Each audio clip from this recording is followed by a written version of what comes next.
iwasan.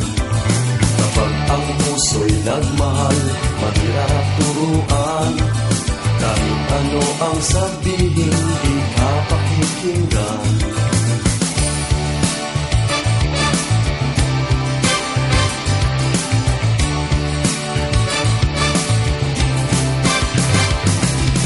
Sabi ng aking lolo, noong unang panahon, mga babae raw noon ay di tulad ngayon.